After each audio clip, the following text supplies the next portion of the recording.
Good evening, everybody. My name is Randy Greenwell, and I'm here with Richard Saucedo, and we're really excited about tonight's session that we pre-recorded with Kyle Young, who's the Associate Director of Bands at Carmel High School and woodwind expert. And our session tonight is woodwinds and the marching band, and basically, I think as you'll see in our conversation, woodwinds in general, and what we can do to continue to develop those sections of our band.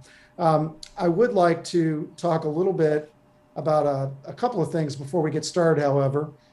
First of all, Richard, man, it's getting real. We're getting real close to getting back to rehearsals with marching bands and doing all those things. And I actually I rehearsed a marching band a couple of days ago at one of the groups I work with, and I was just like, man, this is surreal. It's just, and I know you and I are going to be with Fishers next week for Yep. CSIC recording that session on sonority, but it's just crazy. I can't believe we're getting back to it.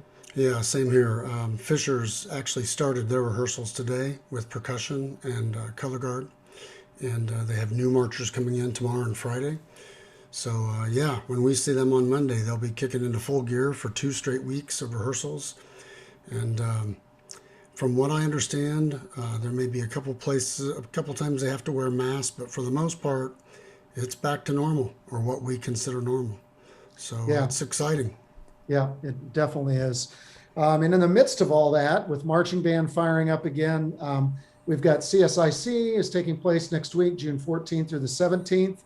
You still have the opportunity to register. I think the important thing is go to the link that Beth, who's helping us out behind the scenes tonight, she's cordially posting that link up there for you. Please visit that link and register for CSIC. The great thing about that is that you can attend next week, or you can attend anytime between next week and the next 90 days, because you're going to have access to the recorded material, all the sessions with Blue Devils and Canadian Brass, and of course we've got the marching arts session on Thursday. That's a full day of marching arts for both show bands and competitive bands. And another important aspect to that too, if you are interested, is that we do have some marching band consultations available, some appointments available for you to talk with Richard Hinshaw and Richard Saucedo, or myself and Nola Jones, just to put your design out there and talk through things to make sure you're making the best decisions for your kids. You still have the opportunity to register for that. I think she'll probably be posting that on there as well. And it's also on our Marching Arts Educators Facebook page. If you haven't joined that, we're about 485 members strong there. And you'll see a lot of information. That's where we often post replays of these events a couple of days after the second Wednesdays. I also want to shout out to the leadership team, Tim Lutzenheiser, Matthew Rao, and Frank Troika. A great session tonight with student leaders. Just some really, really awesome things that are happening with Conn-Selmer Education. Also to let you know, our next session in July is going to feature Mr. Jeff Young, who's the head visual trainer for the Carmel High School Marching Band in Indianapolis, Indiana. And he'll be doing a session on physical conditioning for the marching band. Boy, that's something we're really going to need, aren't we, Richard, with the year off from COVID? Absolutely, and I'll tell you, Jeff has it all covered. Jeff, just so all the directors out there know, Jeff approaches his marching technique based on how the kids can best play. So he really approaches it from both sides, from the visual side and the playing side. Jeff's a trumpet player, former drum major, so he gets it all, and he's got some great instructional information for all of us. Yep. And to go back to that U.S. Bands Blue Devils sessions that are happening, the first one is June 12th in Pleasanton, California, and those are live sessions.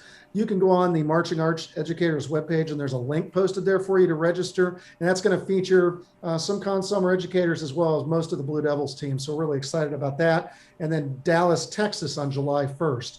So don't miss those opportunities if you live in those regions to do some live events and really just continue to grow your tool sets when it comes to your skill sets with marching bands.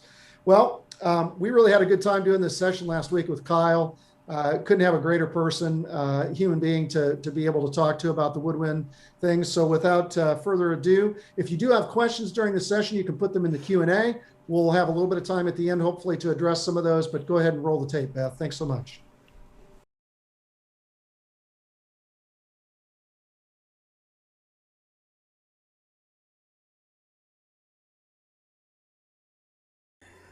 Well, welcome everybody. My name is Randy Greenwell, and I'm really excited tonight about our subject matter, the Woodwinds and Marching Band. In fact, it could probably go further than that because we got with us as a guest Richard Saucedo, the former director of bands at Carmel High School, and his counterpart, Kyle Young, who is the current associate director of bands and a woodwind expert and a Conn-Selmer clinician. And we're really excited about having these two on tonight to talk about the relationship of woodwinds and some of the myths that are out there in the marching band world, and some things that hopefully directors can learn from. So let's go ahead and get started. Richard, I know you've got some questions for Kyle. Yeah, first of all, Kyle, thanks so much for being here with us. It's really an honor. I've been following Kyle's work for many, many years, even before he came to Carmel. And the impact that he has had on the Carmel program is just second to none. I mean, it's just amazing what he has done. And even though he is a woodwind specialist, he can do it all. So I'm excited to hear from him today. And Kyle, we're just really thrilled to have you. I appreciate the opportunity to speak with you guys, and really looking forward to the subject matter and talking through some of these things together. Okay, well, let's just dig right in because we all know how we run out of time. So we're just going to go. And to the folks that are watching, we're just going to start with a bunch of topics. And we hope that we cover a lot of things that you'll be able to go right back and use with your group. The first thing, Kyle, and this is, I guess this is kind of a philosophy thing, talking about, and you know, all three of us kind of come from the direction of being a judge. You know, we all come from that angle. And a lot of times we'll hear, or at least I hear, you guys can tell me if I'm wrong, I hear woodwinds overplaying a lot. And not just when they're featured, but I mean, during full ensemble moments. And you get the feeling that some folks feel like they have to do that in order to get the woodwind sound to cut through the ensemble. Can you talk just a little bit about that? Yeah, I think you're spot on, Richard, with that. We should tread with some caution about the difference between a full woodwind sound versus a woodwind sound that's trying to compete with the other voices in the marching ensemble. Because it's just, as you guys know, and I'm sure a lot of the listeners know, that's just not how it works. The woodwind instruments are designed to vibrate to a certain degree. And then once you get past that, you change the tone quality, you change the pitch, and that creates more issues for the ensemble. But the encouragement to play with a full sound while monitoring that tone and pitch is crucial. And trying to get the woodwinds, in a sense, to compete with the sound of the brass or try to even match the volume production of the brass is going to create lots of issues that you've probably been working on to try to fix with their tone and blend and pitch. So I think that we just have to be cautious about what we're asking them to do in a full ensemble. And, you know, a great way to do that is isolate just the woodwinds in full impact moments. Or not even necessarily in full impact moments, but just moments that you're working on balancing and tuning, and see what just the woodwind section, just the woodwind ensemble is doing. And that'll tell you right there if you're on the right track. But the moment that I think that we try to have them, you know, at the same level of volume, I think we start to form some pretty bad habits. Certainly don't want them to underplay, but we want to be picky about the sound and the pitch. So Kyle, would you suggest to folks them building the sound? I know you guys believe in building the sound from the bottom up. Do you do that with the brass and the woodwinds at Carmel? Absolutely. So your lowest sounding instruments first, and that's where all the balance comes from. And you can do that with just the woodwinds if you march bari saxes, bass clarinets, tenor saxes, or just one or a few of those. Establishing that as your foundation, your fundamental, and then building from there. And the moment you hear the balance start to get out of place, then you know this is where we need to isolate and continue to fix. But that's a great way to do it. Even, like I said, even if it is a full 2D wind moment, just isolate the low woodwinds, then continue to add up through the tessitura, and you can really tell what's going on within the section. Awesome. Great thoughts. Thank you. And now along that same line, I mean, we're talking about hearing the woodwinds, right? Let's take a second, and I know this is a tough thing to talk about, but let's talk about amplification of woodwinds. I hear it again as a judge. I know you guys do too. We hear a lot of different bands try to amplify their groups, especially their woodwinds. We hear everything from the shotgun mics out front to actually individual mics on players, actual players out on the field. And I know, at least I think, that you guys still don't do that. You still don't do, and of course it's a big band, and smaller bands may say, "Well, come on, we need some help there," and I get it. But give me your thoughts on that, the whole amplification thing, and if you would, maybe give some suggestions for our small band directors as well. So in my background, one of my very first positions was with a smaller size program in marching band, and that was well before we did the shotgun miking or on-field mics or individual mics. And so I come from experience of trying to figure out that correct balance from small bands and then into the larger bands. The challenge comes when you amplify certain parts of the field. The sound begins to be a little bit unnatural, because as you're watching the show and you see where the woodwind musicians are on the field, you are expecting to hear it a certain way. And when that comes from a different direction or comes from a volume that doesn't make sense to where they are on the field, I think it gets tough to balance. So while maybe it projects the woodwind sound, it creates a whole nother set of issues with how do we balance that? And are we getting individuals because of the field mics? Are we getting individuals because the mics are on the individuals? And I think that there's challenges that come with that. Our approach is stage them in the right way and balance everything around it the right way, which, like everybody knows, has its own set of challenges as well. But it's a bit more natural. If the musicians are put in the right place, you can typically work to get the balance right. And where they are positioned on the field will sound more acoustically correct because of the overall sound of the group. It blends a little bit more easily. So that's our approach, is try to put them in the right place and balance everything around it. Miking, while I understand that, whether it's a soloist or a section feature, that maybe there's a desire to amplify that so that it is heard as clearly as possible. But with that, we have to be cautious that we're not picking up more of individual sound than we are of ensemble sound. And then it gets tricky to balance that from there. So our approach is put them in the right place and try to balance everything around it. Great. That sounds awesome and makes total sense. Randy, I know you've heard all these things that we're talking about. And as a judge and also as a band director, any thoughts from you on this? I just, I've learned a lot over the last 3 or 4 years from talking to people like Tony Lyman, one of our Conn-Selmer educational clinicians who works a lot of sound stuff, or Neil Titus. Those guys, they understand how the microphones work with each of the instruments. And Kyle, I think that is pretty important too. I hear people using the wrong kind of mic. And I know that I just found this out last week. There's apparently a new field mic that works better than a shotgun in terms of it's more directional and it does not pick up a lot of the extra sounds going by, which is what you often get with a shotgun mic. So I would say, do your investigating, do your research. As a band director who may not have a lot of the background in sound design, just do your research, ask the questions and find out, get the right stuff. Yeah. And remember, guys that are listening out there too, it's about the total ensemble sound, regardless of whether you're amplifying or you're not amplifying. So what we hear upstairs or what our audience hears upstairs has to be clear.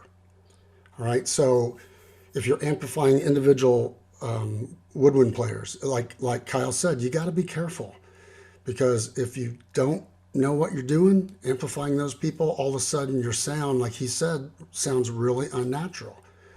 So you just got to be careful and get back and make sure that you're happy with the ensemble sound. And don't get me wrong, guys. I'm not anti-mic.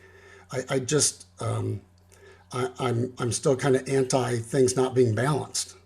Well, right? And I think the other thing too is, and Kyle said this right from the get-go, and so did you, Richard.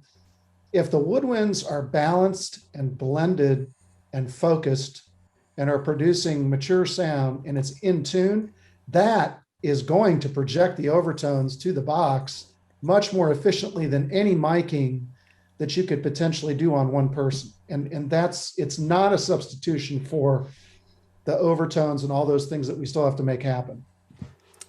And, I still, we've heard this forever, and we've all preached this to our students, right? Forever, that if we can work on tuning together and just get the tuning right, the sound just grows so much just from being in tune.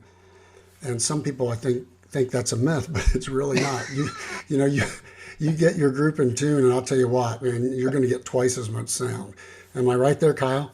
Yeah, and I think that the caution should be is don't jump all in. If you decided we're going to try a little bit in the world of amplification, don't jump in and do it all at once, because if you throw an individual mic on a clarinet player and you get to those full 2D ensemble moments, that's not typically a voice that you want the fullest sound. And so you have to be cautious about that. And again, if that's something you're interested in, talk to the experts about it to make sure that even if you're starting to do that, it's the right thing. But, individual sound is what we typically try to avoid.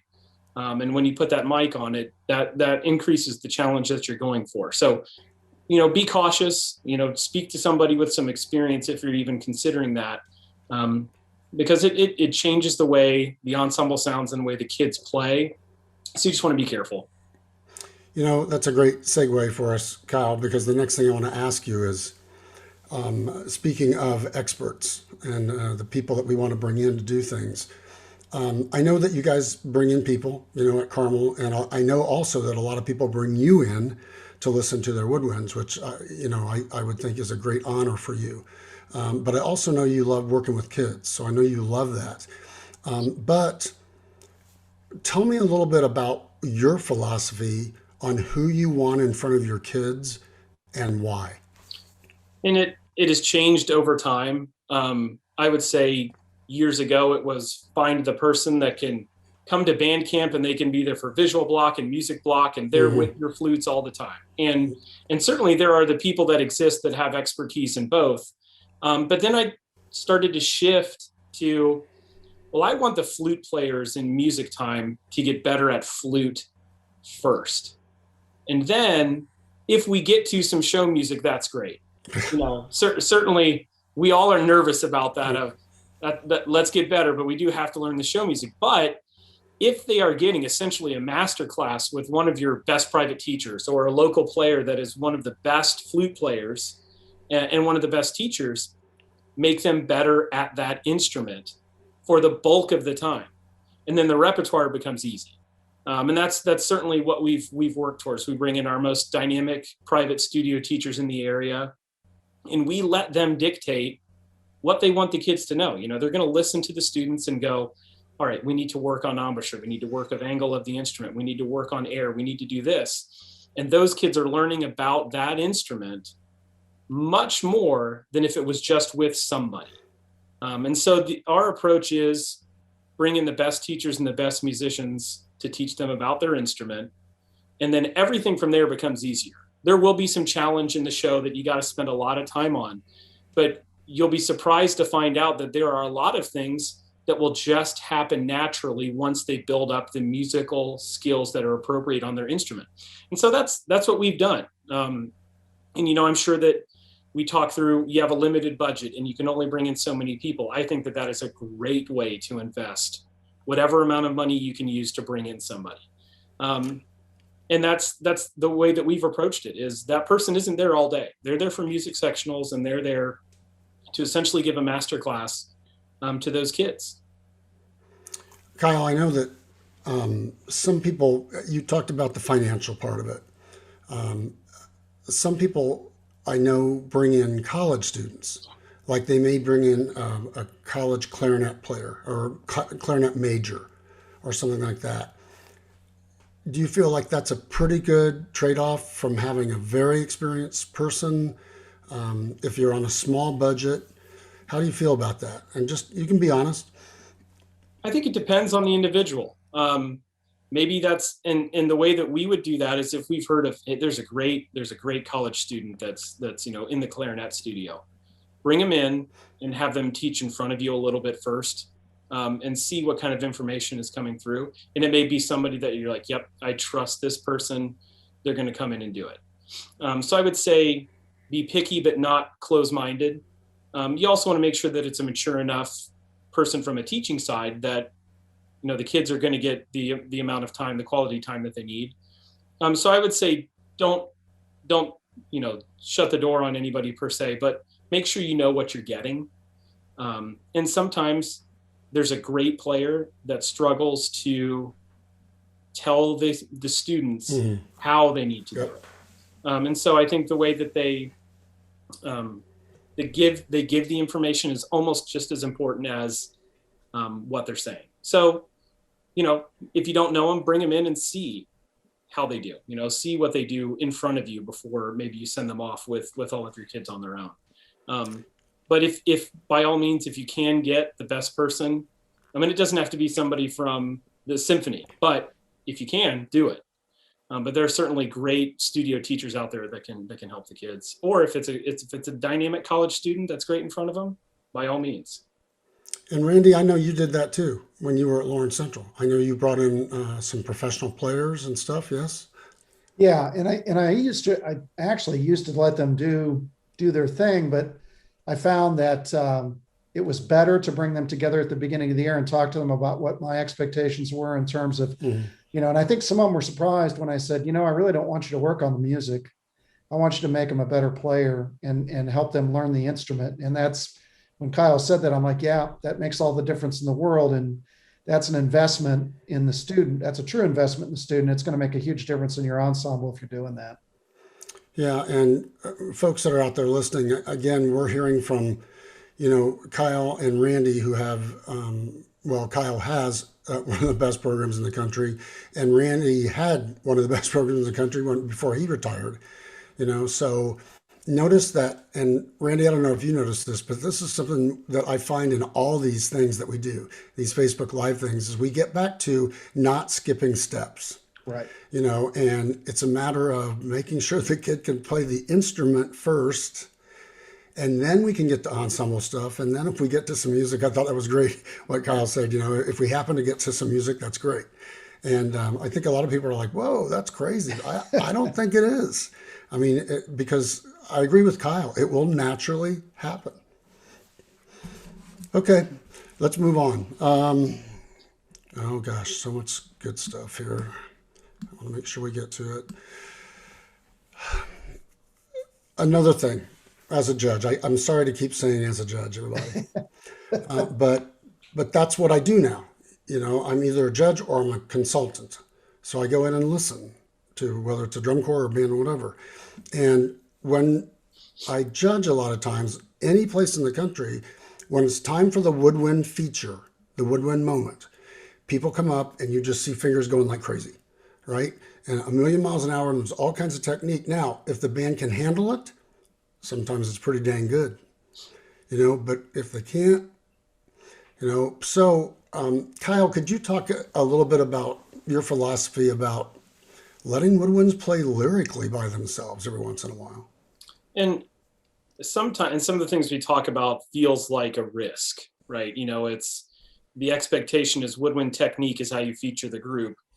But, when you say, what if we do this? What if there's a lyrical feature where we take everything away and all you hear is the woodwind texture?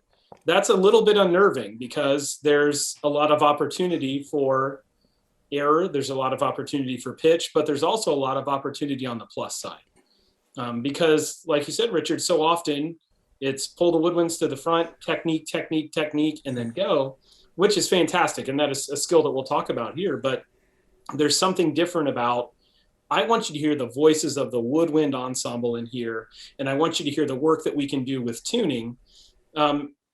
As you say, as a judge, that's very refreshing. But it's a whole different set of skills, but it's a set of skills that are worthwhile. And so I think that that's great. Take a risk and create moments that are very transparent and rely on the training that you've done for tone, pitch, and blend to show off musicians that you have, not just the technical facility. And so I think that it's a leap of faith. And as you know, probably when you're writing music, Richard, you're thinking that, oh, this is a great moment. I think that we should do this. We should create some woodwind exposure, and that's okay. And I think the more that we do that, the better, and the more comfortable you'll get. It's that take a risk, try it, and you'll see often that the reward that you get out of that from a performance standpoint, they really step up, and it makes a great moment for them. Yeah, so many times I've said, I don't know about you guys, but I've said when I'm judging general effect, people will play a lyrical tune or a ballad, and they'll start, of course, most of them start it softly, and then it builds, right? It starts to layer in, but they use combination of brass and woodwinds as they're starting. And a few times I've just said, guys, why not? You've got some bass clarinets and bass saxes there, you've got full woodwind ensemble. Why don't you just use the woodwinds for this and then layer in the brass? Any thoughts on that, Kyle? Yeah, and it kind of opens up another can of worms of what instrumentation are we using? Yep. And, if you're the beneficial, band director that has a large woodwind section and you have alto, tenor, bari, soprano, clarinet, bass clarinet that you can use, that's great. If it's a larger woodwind section and you're not using those instruments, I think that's something to consider. You would probably not have a large brass section without tubas, and I feel like the bari sax and bass clarinet are that exact thing for the woodwind ensemble. If you have a smaller woodwind section, it may not be possible to have all of those instruments, but if you can have two bari saxes or two bass clarinets, I think that if you have an individual instrument, it may be a little bit small sounding. If you have one bass clarinet and one tenor sax, it maybe should be two bari saxes or something like that. So you provide a little bit more foundation to it, but expanding the instrumentation that you have creates opportunity for more resonance. And I think that that's really important. And like I said, some of my first groups when I was teaching were small, and we had to find ways to make sure that we had just as much possibilities from instrumentation as the brass did. So I think it's really important. No matter what size of the group, try to fill out that instrumentation if you can. Yeah, I've watched clarinet sections, for example, that in smaller groups that there may be 8 clarinets, or 6 clarinets, and I wonder what would happen if you guys took 2 people out of there and put them on bass clarinet. I just feel like the sound would be so much fuller, even though it's a small group.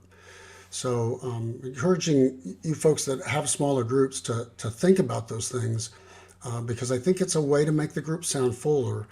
If there is some way with your small group you can get a couple of bass clarinets or a couple of bari saxes, like Kyle said, I think that will help tremendously. Randy, any thoughts on that?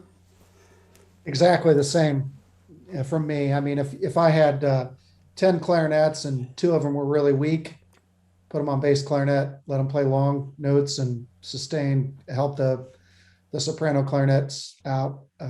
Just get as much low reed sound as you possibly can. And that helps the concert program too. All of a sudden you've got 2 more bass clarinets in your concert program, and the kids become more versatile. So I think that it's, again, you might be nervous to try it, do it. I mean, it's going to help you year round, and you'll never know. Sometimes that kid just needs to switch to that bass clarinet, that different size mouthpiece, all those things, and they may have more success than they ever would have on soprano clarinet. So it's definitely worth the experimentation to try. And I think the exception is making sure you're looking at the ratios. So if you've got a small band, don't ever just march 1 bass clarinet, at least have 2. Uh-huh. If you've got a large woodwind section like the size of Carmel's, if you don't have 8 bass clarinets, you're never going to hear them. I mean, it's just a matter of those ratios. So just make sure you're thinking about that as you're talking through your instrumentation. Yeah, you never want the bass clarinet that you can always tell when they take a breath. Like when you've got instrument, you want to make sure that you have that full sound the entire time. Yeah. Well said. So here's another question for you, Kyle. This one we really didn't discuss ahead of time, but I just thought about this, and I think folks would love to hear from you on this. When I listen to the Carmel Band, it just kind of melts my heart. The sound is just so beautiful and so in tune. And when the woodwinds play by themselves, I'm just like, oh, whoa, what a beautiful sound. But the Carmel Band also plays lots of technique. So when you're in rehearsal and you get to the point where you think, all right, we're sounding pretty good, and then all of a sudden the kids are working on technique and that sound starts to go away. You know what I'm saying? Mhm. How do you guys deal with that to keep them thinking about all those fundamentals that you've worked so hard for? So, and we always talk about slow down the technique, and we use that for rhythmic accuracy. I think you slow down the technique for sound accuracy also. Hmm. Um, and you slow it down to the point where you move slow enough where, and we always talk about predicting what comes next, not reacting.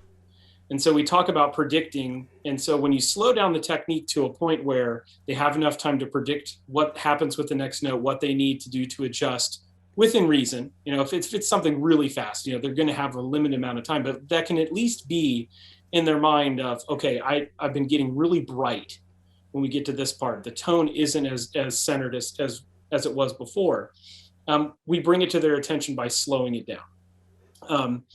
And then that will hopefully translate as you go through your methodical increase in tempo is, okay, we're gonna slowly move this up. The moment we start to hear that thin spread sound, we're done. We're gonna go right back to where we were.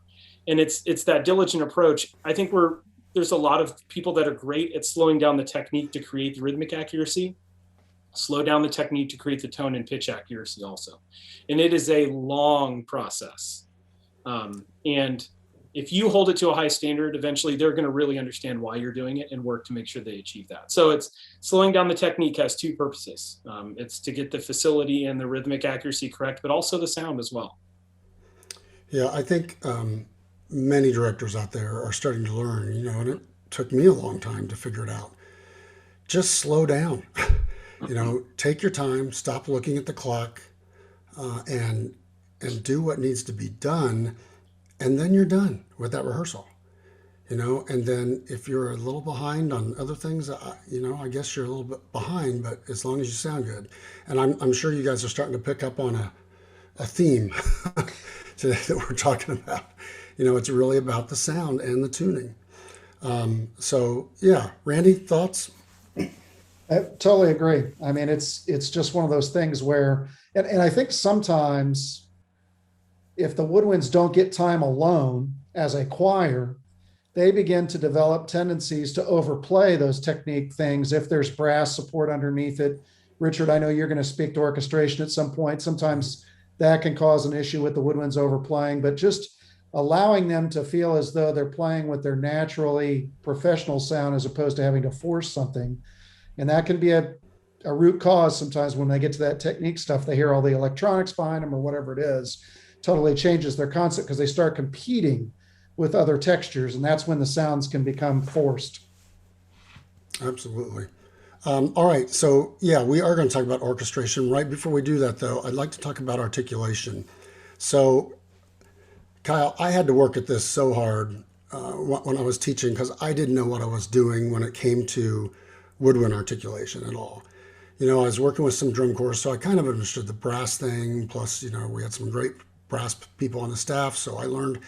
And can you tell us, I mean, you don't have to go instrument by instrument, but can you tell us just maybe for the main ones, flute, clarinet, and saxophone, what syllable do you use for the most part to create the sound you want? And I know you use probably different syllables depending on the music you're playing, but what syllables do you use? So for flute, I would use a do or a two, clarinet, D. And that's an important one because the placement of the tongue on clarinet, as soon as we tell everybody to play with da, that's one of the first instruments that has a real big problem. So D for clarinet, and then da works for saxophone is fine. And so those, you just want to be cautious about wholesale telling everybody in the room in the wind section, use this articulation syllable. Whether you're a ta group, a da group, you have to be careful about wholesale articulation syllable usage because the woodwinds just don't function that way. And I learned that from listening to people teaching our kids about their articulation syllable, and our middle school directors that teach the kids from moment one, they're using the right articulation syllable. We shouldn't change that. Because as soon as you change that, you change the tongue placement, you change jaw placement, and it causes sound and pitch problems that you may not hear when the full group is playing, but as soon as you expose those single instruments, you're gonna see a big problem. And so be cautious about wholesale articulation syllable usage. So Kyle, will you clarify for our listeners what the da syllable would do to a clarinet sound? So the placement of the tongue with D, it changes the placement of the back of the tongue. And so as soon as you say da with clarinet, everything goes down, which is, we want that with brass players. We want that open oral cavity. Yep. And so it spreads the sound on clarinet. And then the pitch goes down with it too. And so then they have to overcorrect with embouchure. And so you get a pinch sound, you get a spread sound, and they have no chance of playing in tune. And so that's why it's very picky about use the right articulation syllable all the time and don't change it. And the other thing, hopefully I'm not skipping around too much, but when you get into particular ranges of the instrument, you have to be cautious about volume as well. We talk to our flutes. As soon as there's ledger lines, you're not trying to play 4Fs. Right. And that's controlling the individual instrument. So you have to continue to monitor your specific sections about what you want them to do, and not just tell everybody the same thing. How about air temperature? Like, I know when I was teaching, of course, I was a dinosaur, and I had come from old school drum corps, and I was thinking warm air, and the clarinets would always look at me like I had 10 heads. So can you talk to us a little bit about the woodwind instruments and where you use warm air, where you use cool air? Can you talk just a second about that? Yeah, and right away you think of a DAW instrument, that's that warm, fogging up the glass approach. And you get a lot of that with saxophone. Clarinet D certainly changes it a bit because of where the tongue placement is. 2 with the flute also kind of has that cooler approach. And so you just have to make sure that where the tongue is creates the warm versus cool. And for clarinet especially, it's different than the brass people standing behind them or the saxophone standing next to them. And so while in a sense we can do the exercise of warm versus cool air, but when you're speaking to the clarinets or flutes, it's cooler on their hand all the time. So just making sure that they understand, while we may say this to a majority of the people in the room, you keep at the tongue placement and the syllable that we've been talking about. Kyle, you said something just a second ago about when it gets into the ledger lines, like on flute. I find myself as a judge talking about tessitura in relationship to dynamics and overtones a lot, in terms of, a younger director sees the dynamics fortissimo for everybody, and they don't spend any time economizing, I would say, those dynamics so that they're appropriately balanced and equalized, so that you can hear the clarity. Because if it's focused, it's going to, as Richard and both of you were saying, it's going to resonate more. But I don't see a lot of people do that all the time, especially outside. It's like, it's just everybody plays fortissimo. And talk about spending what kind of time you spend changing dynamics that you have in the score in relationship to that. And it's one of those things where you talk about from the beginning, but then as you start to see the way the students are treating particular passages, you have to try to nip some of those things in the bud. So for us, I talk to the flutes all the time about ledger lines and dynamic markings can be deceiving. That high C and above up to like a high F or higher, if you choose to do that, it is only about tone and pitch. It is not about trying to play triple F, 3 ledger lines, 4 ledger lines above the staff on flute. It just isn't. If you're a judge on the field, you're looking for that relaxed, controlled embouchure and listening for the controlled sound and pitch. Don't try to get the flutes to pump up the volume of the ensemble. It just doesn't work. And clarinet, a little bit different with the projection in particular ranges, but the same problem occurs. That is, if they overplay and they don't have the control here, everything changes. And so we often talk about tessitura and volume of tessitura. That same thing for clarinets. Boy, when you get into the altissimo range of clarinet, hopefully you're not spending a lot of time in there. But you want, sometimes those skills are necessary. you have to be careful about the volume that they play with and what they're doing here in order to control it. So we're very picky about it. If it's a low range part of the bass clarinet or bari sax, it's just like you say to the tubas. Keep that great embouchure and airflow, but it needs to be a full sound. If you're a flute, several ledger lines up, all you do is play in tune and play with a great sound. And I would say, and I know you guys will agree with me on this, and Randy, I know you do some writing too, like I do, and writing for woodwinds in general is not the most comfortable thing for me. I approach my writing from a sound standpoint. I always have. And so I want to make sure that even if there's technique, that there's a depth. And sometimes you can't always do that, depending on the key or where you need the melody to lay or whatever. We all hate it when we write fast stuff that goes over the breaks for these kids, and or that causes them to lose some of the overtone stuff. But one of the things I want to, and Kyle, just tell me if you agree or don't here. I'm finding more and more as I look at scores and I do consulting that I see flute parts written with nothing but ledger lines the entire time. And when I ask, people are saying, well, you'll never hear them if we don't do that. And I saw a score a few weeks ago, well, actually a couple of months ago, that was literally from C above the staff to high C. I mean, almost the entire piece. And I just thought, whoa, how do you even rehearse that? I mean, so to you arrangers out there, I would say that if you're listening to what Kyle's talking about tonight, he's talking about control, tuning. And if someone's going to write that high, you better figure out how to make it sound good and how to get it in tune. Because if you just play those high notes, there's no guarantee that we're going to hear the flutes. And if we do, it's probably going to be a sound you don't want us to hear. All right. So, Kyle, I'm assuming you agree. Yeah. And we all have the ranges of the instruments that we love to hear. Right. Right. No one says, I love it when I hear a flute playing a high C. Right. Exactly. Sorry, flute players, I'm kind of being sarcastic, but there's that kind of that bread and butter zone of the instruments where they can really contribute with their own unique sound. And as soon as we get out of a range that the kids can realistically control, it's a losing battle. And one that probably isn't necessary. Higher on the flute, but out of tune with not a great sound it projects, but it's not going to project the way that you want it to. And so you have to be cautious about the difference between range building and playing out of range. And just because it's possible to write that doesn't mean that even an advanced high school student is going to be able to control that on the marching band field. And there are other ranges of the instruments to explore that create more unique sounds than just trying to play higher and louder. And I think we should not overlook those ranges of those instruments.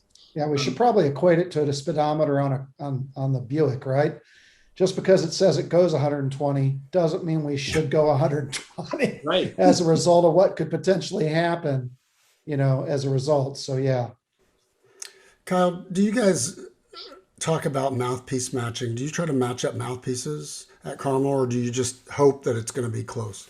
Well, what we're lucky is that a lot of the students that start in the middle school, they get a good starting mouthpiece that for some of them could last through high school.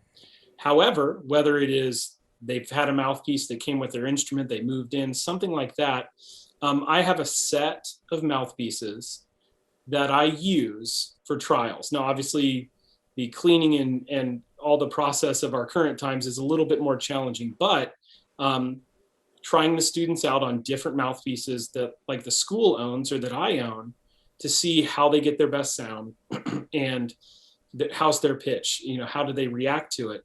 But we have, a certain range of models that we try to stick to. For saxophones, that C star is a great mouthpiece that you can start on and you can go to. That if you're going to say, hey, you're a high school player, play on this particular mouthpiece, that's great. But there are others that they can go to. For clarinets, there's lots of options. but you want to get them away from the stock, and you want to make sure that it's something they've tried, and that it's not an investment that goes by the wayside because we picked the wrong model. Because all players are different, but if you have specific models in mind that for the most part match everybody around them, then your sound is going to match. But you can start everybody on a model that is probably well respected and well used and be fine. And then as a player advances more and more, maybe shift them to a different model. But by all means, there are a few, models and brands of mouthpieces that if you can get. And I think that that's going to help create a more consistent sound. And then if players are ready for something different, then it's our job to help them figure that out. Kyle, as a follow-up to that, can you talk a little bit about what you do in terms of monitoring their reed usage? Yeah. Because obviously the elements outside have a significant effect. And I always found that, students are not always thinking about that. And so you get closer to a Saturday performance and the reed has warped or become really thin, and that changes their tone center. Can you talk about that a little bit? What we try to do is we try to do all the things that we talk about early on when they're in middle school, only we hold them to a pretty high standard all the way through high school. So reed rotation, reed quality, and when it gets past that, it's gone. And early on, I'll do it. Later on, we have those upperclassmen take ownership of that as they're going through and helping, making sure that everybody's doing their rotation, that everybody is marking what number of reed it is, and making sure that if it's got a defect to it, it's gone. And so I help them early on, and then help show them what to look for everybody. And then you can lean on those older members, because you want them to be accountable for the sound of the section also. And do that regular. If it's once a month, that's nothing. If that's a regular thing that, for brass, if they've got the mouthpiece and it's the right one, we're okay. But for woodwind players, you got to monitor that. I mean, that directly affects the way that they sound. So regular checking, you and your students being accountable for it.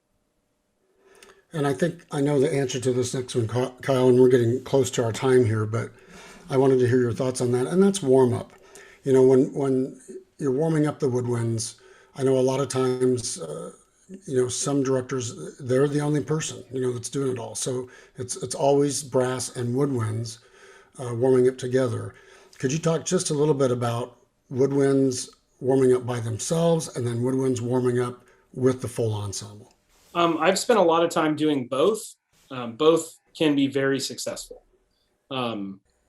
So if you are lucky enough to warm up the woodwinds on their own, you can certainly get to some more specific exercises that go through particular patterns of fingers that you want to use, whether that's technique or even long tones or simple technique that get to the patterns that you want woodwinds to specifically know. And for example, with the saxophones at Carmel, I still do all the subsections with saxophones. And some of the first things we do are sound, but we also go through chromatic fingerings, and we use long tones and we use articulation for that, so that they have that tool and that understanding, because it may come up in the music and it may come up with the need to know that. So if you're lucky enough to have woodwinds only, there are certainly skills that you can isolate just for the woodwind players. But to be honest, there are a lot of simple exercises that all the wind players work to use and try to master. And so what we often try to do is